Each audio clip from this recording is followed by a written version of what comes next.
അപ്പോൾ pre quarter പോരാട്ടം തുടങ്ങിക്കഴിഞ്ഞു. ആദ്യ ക്വാർട്ടർ ഫൈനലിസ്റ്റുകൾ ആരൊക്കെ എന്നതും വ്യക്തമായി കഴിഞ്ഞിരിക്കുകയാണ്. ഫിഫ ലോകകപ്പിൽ ഒറ്റ ഗോൾ ജയത്തോടുകൂടി ഫ്രാൻസ് ക്വാർട്ടറിലേക്ക് മുന്നേറിയിരിക്കുകയാണ്.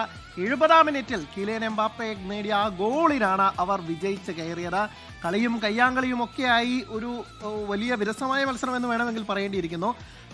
പരാഗ്വെ ഗോൾ വഴങ്ങാതിരിക്കാൻ പ്രതിരോധത്തിലൂന്നി പരമാവധി കളിച്ചു നോക്കി. ഒടുവിൽ 70-ാം മിനിറ്റിൽ ഡിസറെ ഡൂവയെ വീഴ്ത്തിയതിന് കിട്ടിയ ആ ഒരു പെനാൽറ്റി ക്യാപ്റ്റൻ കൃത്യമായി വലയിലെത്തിക്കുന്ന കാഴ്ചയാണ് കണ്ടത്. ഞാൻ പറഞ്ഞതുപോലെ തന്നെ കളിയും കയ്യാങ്കളിയുമായിരുന്നു. ഫ്രാൻസ് 11 ഫൗൾ കൺസീഡ് ചെയ്തപ്പോൾ പരാഗ്വെ 12 ഫൗളാണ്.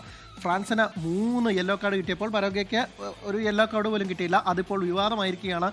കടുത്ത ഫൗളുകൾ മുഖത്തടിക്കുക പോലും ചെയ്തിട്ടും എന്തുകൊണ്ട് കാർഡ് കൊടുത്തില്ല എന്ന പരാതികൾ ഉയരുന്നുണ്ട്.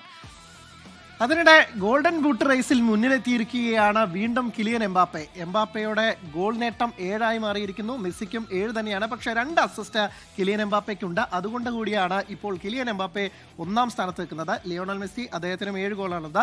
തൊട്ട് പിന്നിലായത് 5 ഗോളുകളുമായി എർലിംഗ് ഹാലൻഡും ഒപ്പം തന്നെ ഹാരി കെയ്നുമാണ്. പക്ഷേ ഒരു പടി 3-ാം സ്ഥാനത്ത് എന്ന് വേണമെങ്കിൽ നമുക്ക് എർലിംഗ് ഹാലൻഡിനെ പറയാം. അദ്ദേഹം ഒരു മത്സരം കുറവ് കളിച്ചതുകൊണ്ടാണ് അങ്ങനെ വരുന്നത്.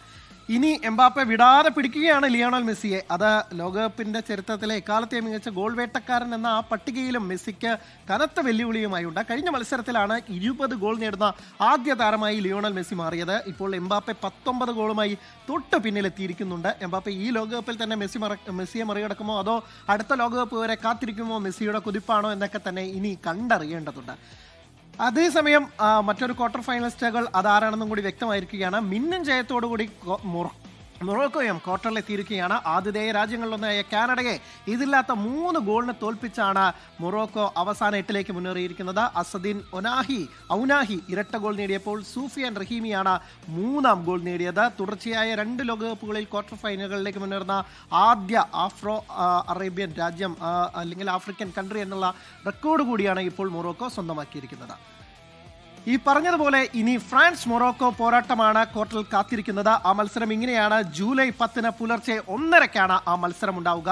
ഖത്തർ ലോകകപ്പിന്റെ സെമിയിൽ ഇതേ ടീമുകൾ ഏറ്റുമുട്ടിയിരുന്നു. പക്ഷേ അന്ന് ഫ്രാൻസ് ആണ് ജയിച്ചു കയറിയത് 2-0.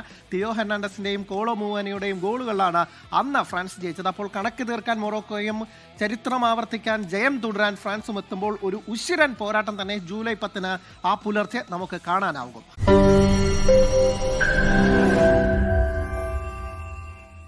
ലോകത്തെവിടെയായാലും ഏത് സമയത്തും 24 വാർത്തകളും ഓഗ്മെന്റഡ് റിയാലിറ്റി പാക്കേജുകളും എക്സ്പ്ലെയിനറുകളും വിശദമായി കാണാൻ ഞങ്ങളുടെ യൂട്യൂബ് ചാനൽ നിങ്ങൾക്ക് സബ്സ്ക്രൈബ് ചെയ്യാം.